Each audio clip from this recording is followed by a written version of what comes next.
अपने गुरु पे मैं बलि बलि जाऊं, अपने गुरु पे मैं बलि बलि जाऊं। सखीरी मारा और नहीं कोई खास, आज गुरु दर्श दिखाए री। सखीरी मारा और नहीं कोई खास, आज गुरु दर्श दिखाए री। सखीरी मारे जगे पूरब ले भाग, आज गुरु दर्श दिखाए री। अपने गुरु पे मैं बलि बलि जाऊं, यानी कुर्बान हो जाऊं मैं अपने गुरुदेव भगवान पर, सतगुरु परमात्मा पर, जिन्होंने मुझे वो अमोलक वस्तु दे दी जो 21 ब्रह्मांड में कोई दे नहीं सकता। गुरु समान दाता नहीं और याचक शिष्य समान, 3 लोक की संपत्ति सो गुरु दीनी दान। 3 लोक में अगर कोई अनमोल संपत्ति है, सर्वश्रेष्ठ यदि कोई संपत्ति है, कोई धन है, तो केवल ये सतनाम यानी सच्चा नाम, गुरु की शरण, गुरु की संगति। कहते मेरे गुरु ने मुझे वो संपत्ति दे दी जो 3 लोक में किसी के पास नहीं है। तो ऐसे गुरु के ऊपर मैं कुर्बान हो जाऊं, मैं बलि बलि जाऊं अपने गुरु जी पर। अपने गुरु पे मैं बलि बलि जाऊं, सखीरी मारा और नहीं कोई खास, इनके अलावा मेरा कोई खास नहीं है, मेरे लिए कोई विशेष नहीं है। मेरे लिए प्रथम मेरे गुरु जी हैं। सतगुरु तिलक अजप्पा माला, हम पढ़ते हैं ना संध्या आरती में, सतगुरु तिलक अजप्पा माला संध्या आरती में, या फिर एक शब्द है एक कोई परमात्मा का। तो सतगुरु तिलक यानी तिलक हम कहां लगाते हैं? सबसे ऊपर यहां मस्तिष्क पर। तो कहते हैं अपने सतगुरु को यहां रखो, अपने मस्तिष्क पर, सबसे ऊपर, अति पूजनीय, इनके अलावा और कोई पूजनीय नहीं। सतगुरु तिलक अजप्पा माला, युगत जटा रखवावे। तो कहते अपने सतगुरु को जैसे तिलक लगाया जाता है यहां पर मस्तिष्क पर शोभा के लिए, सबसे ऊपर, तो कहते इसी प्रकार सतगुरु भगत के लिए अति पूजनीय, प्रथम पूजनीय होना चाहिए। उनके अलावा हमारा कोई खास नहीं है यहां पर। नाम गुरु जी का पद पर सावे, नाम गुरु जी का पद पर सावे। सखीरी में तो सो रही चादर तान, आज गुरु दर्श दिखाए री। सखीरी में तो सो रही चादर तान, आज गुरु दर्श दिखाए री। सखीरी मारे जगे पूरब ले भाग, आज गुरु दर्श दिखाए री। नाम गुरु जी का पद परसावे, कौन सा पद?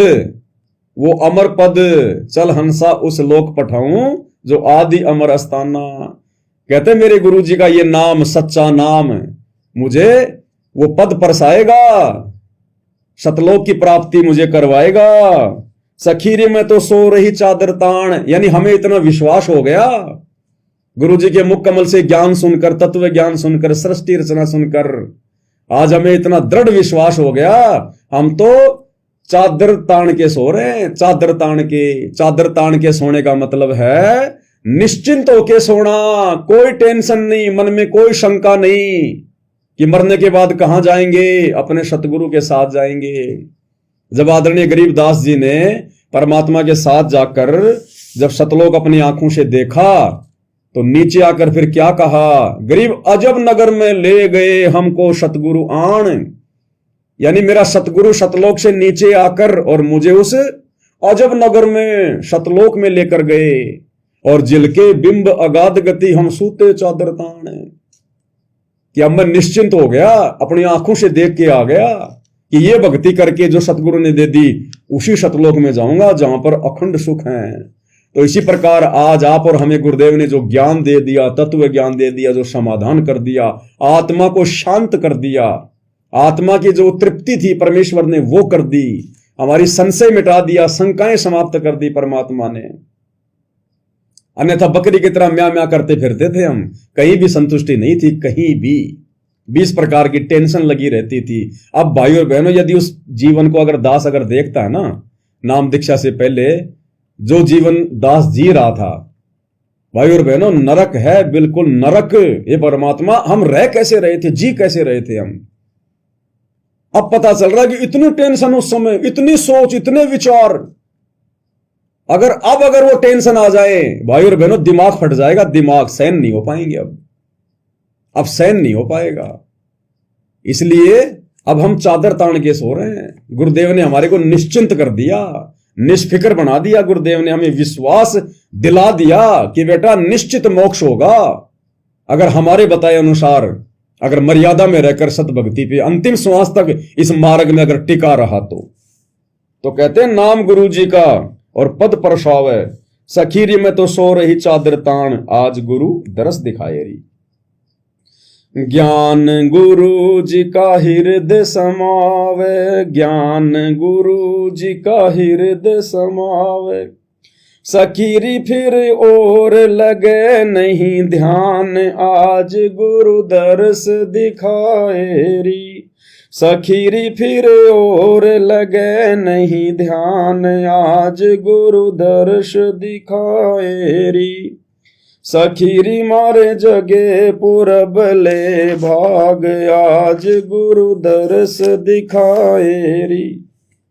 ज्ञान गुरु जी का हृदय समावे, कि अब ये ज्ञान मेरे हृदय में समाया है, मुझे शीतलता जो है वो प्राप्त हुई है। अब मेरे इस कलेजे को ठंडक मिली है। अब मेरा ये जो मन है ये भरमने भटकने से बाज आया है। अब मेरे गुरुदेव का ज्ञान ऐसा समा गया मेरे हृदय में, मेरे सारे भ्रम भूत भाग गए। अब सखीरी फिर और लगे नहीं ध्यान, अब फालतू की बातों में मेरा ध्यान नहीं जाता। कोई किसी साधु महात्मा की, किसी देवी देवता की कितनी महिमा गाओ, कहते मेरा तो सुनने का भी जी नहीं करता, सुनने का भी ऐसा लगता कि क्यों सुना रहे हैं ये राग भैरव। कहते हैं ना कबीर, कथा करो करतार की, सुनो कथा करतार, और दूसरों की कथा सुनिए नहीं, कहे कबीर विचार। तो हमें तो वैसे अच्छी नहीं लगेंगी। इस सतगुरु की जिस दिन महिमा समझ में आ जाएगी और हम गुरु को पहचान लेंगे, परमात्मा के रूप में मान लेंगे, गुरु जब हमारे घट में बैठ जाएगा तो बाकी तो हमें ये कव्य जैसी आवाज लगेगी इन साधु संत महात्माओं की, कौवा वाणी। अब जिस आदमी को कोयल की वाणी सुनने का अगर चस्का लग गया, उसको कव्य की आवाज उसको कैसे अच्छी लगेगी? नहीं अच्छी लगेगी। वो हमारे दुश्मन भी नहीं है, उनसे हमारा कोई द्वेष भी नहीं है, लेकिन हमारी आत्मा उनके उन झूठे प्रवचनों को, दोगले प्रवचनों को, शास्त्र विरुद्ध उन प्रवचनों को स्वीकार नहीं करेगी। क्योंकि कोयल रूपी हमारे सतगुरुदेव भगवान ने हमें वो अमृत ज्ञान दे दिया, और गुरु समान फिर वाणी किसी की अच्छी नहीं लगेगी। परमात्मा कहते हैं, मालिक की वाणी है कि कागा काको धन हरे और कोयल काको देत, कि जो कौवा होता है ना वो बेचारा किसका वो मतलब धन लूट रहा है, लेकिन फिर भी उसकी आवाज को कोई पसंद नहीं करता। तो कहते हैं कागा काको धन हरे और कोयल काको देत, और कोयल किसको भाई संपत्ति दे रही है, कोयल किसको क्या दे रही है, लेकिन उसके मीठे वचन, उसके मधुर वचन सबको अच्छे लगते हैं, जबकि हैं दोनों एक जैसे ही, सेम सेम है। हमारे गुरुदेव भगवान भी साधु संतों जैसे ही एक इंसान की जो अमल की भूमिका कर रहे हैं, वैसे प्रवचन वो कर रहे हैं, वैसे मुख से वो बोल रहे हैं, उन्हीं शास्त्रों को गुरुजी दिखा रहे हैं, उन्हीं शास्त्रों को नकली संत दिखा रहे हैं। लेकिन कोयल और कौवे दिखने में एक जैसे, लेकिन उनके वचनों में रात दिन का अंतर। तो परमात्मा कहते हैं कागा काको धन हरे और कोयल काको देत, पर मीठे वचन सुनकर सबको मन हर लेते। लेकिन गुरुदेव भगवान ने हमें जो अमृत ज्ञान दे दिया, हमारे मन को हर लिया गुरुदेव ने, अपना बना लिया गुरुदेव ने। तो कहते ज्ञान गुरु जी का हृदय समावे, सकीरी फिर और लगे नहीं ध्यान। फिर ये नकली साधु संत महात्माओं की, देवी देवताओं की महिमा, यो कथा, कहते हैं ये बिल्कुल अच्छी नहीं लगेगी, सुनने का जी नहीं करेगा। सुरत गुरु जी की मन में बसा ले, सखीरी वो तो पहुंचे अमरपुर धाम। सूरत गुरु जी की मन में बसा ले, सूरत गुरु जी की मन में बसा ले, सखीरी वो तो पहुंच अमरपुर धाम, आज गुरु दर्श दिखाए री। सखीरी वो तो पहुंच अमरपुर धाम, आज गुरु दर्श दिखाए री। सखीरी मारे जगे पूरब ले भाग, आज गुरु दर्श। सूरत गुरु जी की मन में बसा ले, यानी गुरु जी के उपकार। अब आज हमें अपने गुरुदेव भगवान का चेहरा, ये स्वरूप, पहले हमें या तो अपनी औरत अच्छी लगती थी, औरत से पहले हमें अपने माता पिता अच्छे लगते थे, मां अच्छी लगती थी, क्योंकि इस गंदे लोक का नियम है भाई और बहनों। औरत आने के बाद में फिर वो प्रेम, वो अच्छाई उसे अपनी मां में भी दिखाई नहीं देती जो उस औरत में दिखाई देती है।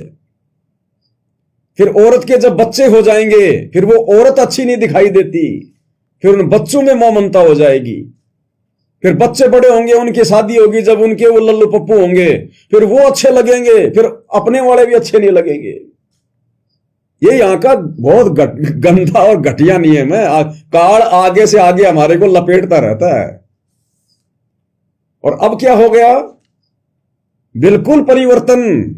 ना हमें मां बुरी लग रही, ना हमें वो औरत बुरी लगती, ना हमें वो बच्चे बुरे लगते, लेकिन हमारा विशेष प्रेम, हमारा विशेष लगाव, हमें विशेष मनमोहनी सूरत केवल हमारे गुरुदेव भगवान की लगेगी।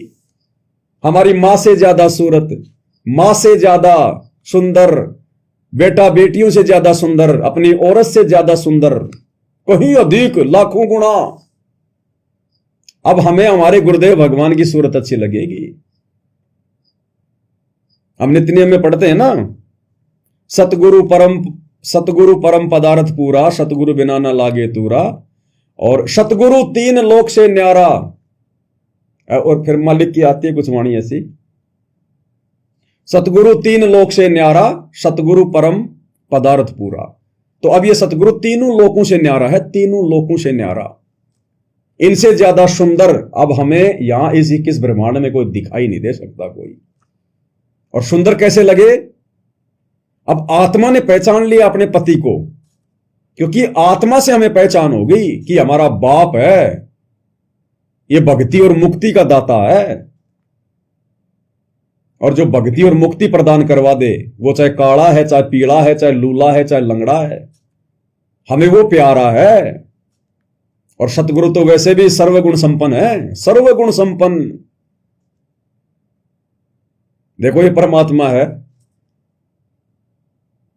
आप सतगुरुदेव भगवान के इस काल लोक में जो एक पिता की जो भूमिका निभाई है, आप उनको देख लीजिए। भगत नंदलाल जी को, छोटी सी हाइट है, पतला सा शरीर है।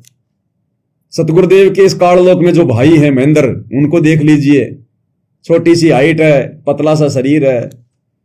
गुरुदेव के दोनों लड़के देख लीजिए, मोटापे के शिकार हो रहे हैं, उनका पराठे जैसा मुंह फूल रहा है और उल्टे काम कर रहे हैं, वो तो अलग है।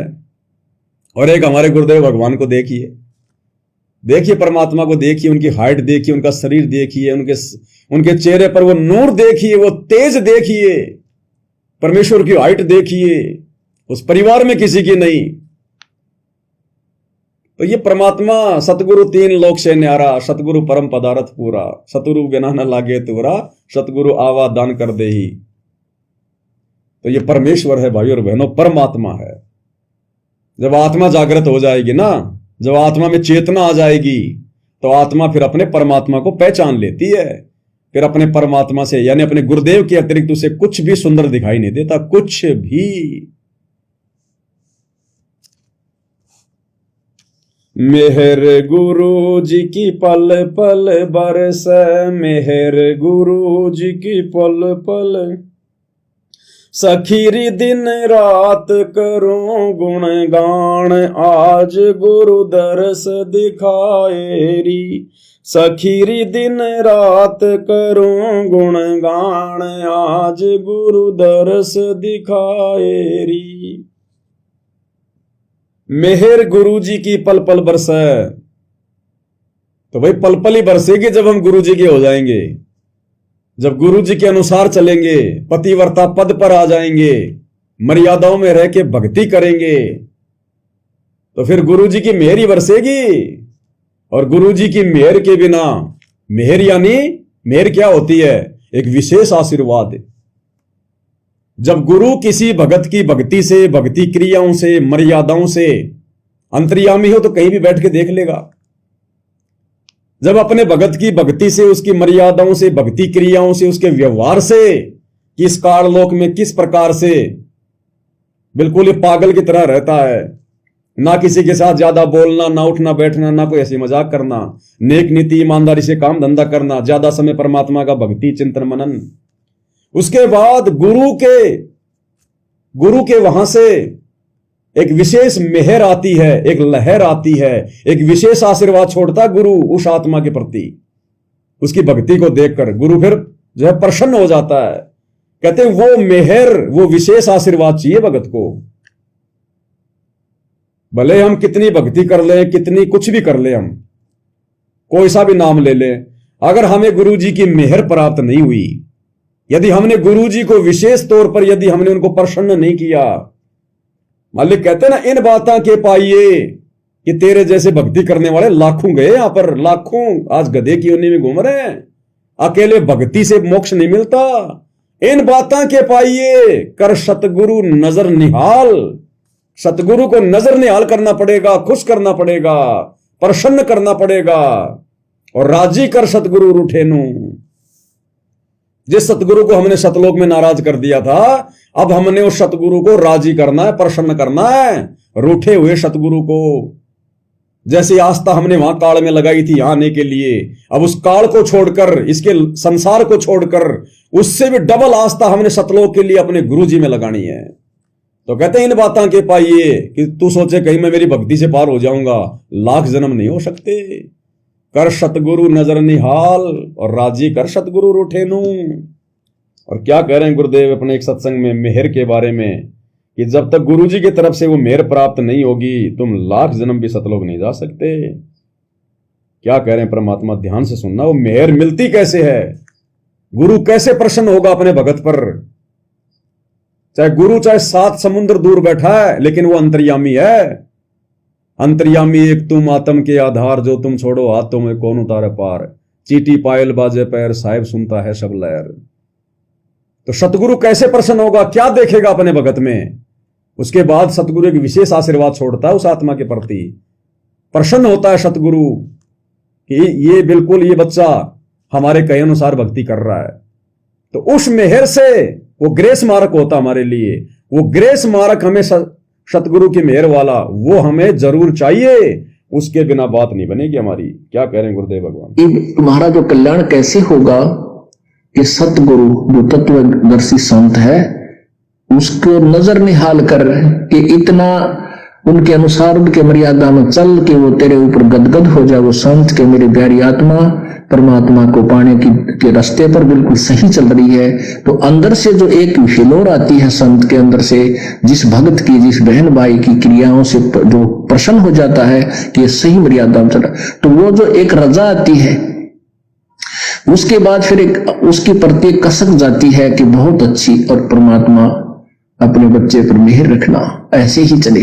तो वो एक आशीर्वाद आपको एक्स्ट्रा मिलता है, एक्स्ट्रा, जिसको ग्रेस मार्क कहते हैं। Grace mark. तो यहाँ कहते हैं इन बातों के पाइए कर सतगुरु नजर निहाल है। मान लेते नहीं, वो ज्ञान भी हो गया कि ऐसे ऐसे होता, तो और सतगुरु नजर निहाल हुआ नहीं, तुझे सार नाम फिर सार शब्द मिला नहीं, तो भी बात बिगड़ेगी। इसलिए ये कल्याण कहती है बातें कहन सुनती ना है, कर पाड़ने की है। तो आज आप और हमें सतगुरु ने मौका दे दिया उनको प्रसन्न करने का। ये मौका ही नहीं मिलता भाई और बहनों। असंख्य युगों के बाद मनुष्य जन्म तो बहुत मिल जाते हैं, बहुत मनुष्य जन्म मिल जाएंगे, लेकिन जिस मनुष्य जीवन में हमें सतगुरु मिल जाए वो मनुष्य जीवन बड़ा दुर्लभ होता है, बड़ा दुर्लभ। तो आज हमें मनुष्य जन्म भी और सतगुरु भी, तो आज हमारे पास में मौका है सतगुरु को नजर निहाल करने का। और आज नजर निहाल हो रहे हैं सतगुरु। नजर निहाल अगर किसी से हो रहे हैं तो केवल सत्सेवकों की भक्ति क्रिया से, जिन्होंने अपने गुरु को ही अपना परमात्मा, अपना पति, अपना परमेश्वर मान लिया। सबसे तोड़ एक संग जोड़ी, आज हमने सबसे तोड़ ली। और नकली दाढ़ी मूंछ वाली कबीर की फोटो को भी हमने घर से बाहर निकाल दिया। नहीं, वक्त गुरु, प्रेजेंट गुरु, यही हमारा कबीर है, यही हमारा भगवान है। ना हम गरीबदास जी का बोध दिवस मनाते, ना कबीर जी का 650 साल पहले वाली फोटो का कोई प्रकट दिवस मनाते। अपने गुरु के अलावा किसी का जयकारा नहीं, किसी को दंडवत नहीं, किसी की महिमा नहीं। घर घर में गुरुदेव भगवान की आरती उतारी जाती है सुबह शाम। जैसा भी समय मिलता है। किसी दिन ना उतार पाओ कोई बड़ी बात नहीं, कहीं आप सफर में हैं, कहीं बाहर चले गए, काम धंधे की वजह से अगर 2 4 5 दिन भी लगातार अगर कभी नहीं उतार पाते हैं आरती, तो मन में होना चाहिए कि आज मेरी आरती नहीं उतरी। बाकी नहीं उतर रही है तो कोई विशेष दोष नहीं है, परमात्मा से समय याचना कर ले। तो आज हम कर रहे हैं अपने गुरुदेव को नजर निहाल, घर घर में गुरुदेव को भोग लग रहा है, शास्त्र अनुकूल साधना है वो गीता अध्याय 3 श्लोक 13 के अनुसार कि जो आत्माएं परमात्मा को भोग लगाए बिना खाती हो तो पाप खा रहे हैं। तो आज सत्सेवक भाई बहन और मर्यादाओं के लिए कितना संघर्ष कर रहे हैं, विषय विकारों से पीछे हट रहे हैं, क्योंकि पता चल गया कि समय थोड़ा बचा है और सतगुरु के जाने से पहले पहले हमने चलने की तैयारी करनी है। तो इससे सतगुरु नजर निहाल होता है। सतगुरु चाहे हिसार जेल में बैठे हैं, चाहे सतलोक में बैठे हैं, चाहे 7 समुद्र पार बैठे हैं, सतगुरु तो शब्द रूप में पल पल हमारे साथ में हैं। उनकी शक्ति से तो हम चल रहे हैं। आप पे आरती, आप पे साजे, आप पे किंगर, आप पे बाजे। ये जो आरती हम करते हैं ना भाई और बहनों, आप और हम नहीं कर रही आरती। आप पे आरती, आप पे साजे, आप पे किंगर, आप पे बाजे। वो सतगुरु की शक्ति हमारे अंदर है, वो प्राण शक्ति, तभी तो हम आरती कर पा रहे हैं। तो आरती हम जीव नहीं कर रहा, ये शरीर नहीं कर रहा, सतगुरु ही कर रहा है। ये जीव आरती भी नहीं कर सकता, उंगली भी नहीं उठा सकता, लकवा मार जाता है, पैरालाइसिस हो जाते हैं। देखिए हाथ उठा के दिखा दो। तो हमसे सब कुछ सतगुरु ही करवा रहा है। हम उसी का नूर हैं, हम उसी का तेज है, हम उसी के जो है मतलब अंश हैं, और उन्हीं की रजा से, उन्हीं के आशीर्वाद से ये जीभ बोल पाती है, ये कान सुन पाते हैं, आंखें देख पाती हैं, हाथ पैर काम कर पाते हैं। तो सतगुरु ही सब कुछ करवा रहा है। इसलिए कहते हैं जीव जीव होता है और पीव पीव होता है। जीव की कोई औकात नहीं और पीव सर्वशक्तिमान होता है। तो स्पष्ट कर दिया गुरुदेव ने कि जिस भगत की भक्ति क्रिया से कि इसकी सही भक्ति चल रही है, तो सतगुरु की तरफ से एक विशेष मेहर जाती है, एक आशीर्वाद जाता है, एक लहर जाती है, उसको कहते हैं ग्रेस मार्क। भक्ति के साथ साथ वो भी बहुत जरूरी है, और साध संगति से मिलेगी वो ग्रेस मार्क। दूसरा कोई स्थान धरती पे गुरुदेव ने नहीं छोड़ा है। तो भाई और बहनों, बहुत बड़ी मेहर, बहुत बड़ी दया गुरुदेव की, परमात्मा जी का आशीर्वाद, मेहर गुरु जी की पल पल बरसाए, और सखीरी दिन रात करूं गुणगान। अब बताओ फिर वो आत्मा जिसके ऊपर पल पल गुरु जी अपनी मेहर बरसा रहे हैं, वो आत्माएं फिर गुरु जी का गुणगान क्यों नहीं करेंगी? तो सत्सेवक भाई बहन अपने गुरु जी की महिमा क्यों ना करें? हम तो दिन रात करेंगे, और कोई काम ही नहीं हमें, और कोई काम ही नहीं हमें। रोजी रोटी के लिए अपना थोड़ा बहुत धंधा करेंगे, उसमें भी परमात्मा बरकत देगा, औरों से अच्छा देगा। अभी नहीं मिल रहा तो 2 दिन बाद में मिलेगा, धीरे धीरे मिलेगा, सब देगा ये परमात्मा जो इन्होंने बोल दिया। इनका वचन कभी खाली नहीं जा सकता। और बाकी समय गुरु जी का गुणगान, तीनों समय की आरती करना भी गुरु जी का गुणगान आता है, मंत्र जाप करना भी गुरु जी का गुणगान है, शब्द गाना भी गुरु जी का गुणगान है, सत्संग सुनना भी गुरु जी का गुणगान है, भाई बहनों से चर्चा करना भी गुरु जी का गुणगान है। इसको भक्ति कहते हैं। सब कुछ मिला के ये भक्ति होती है।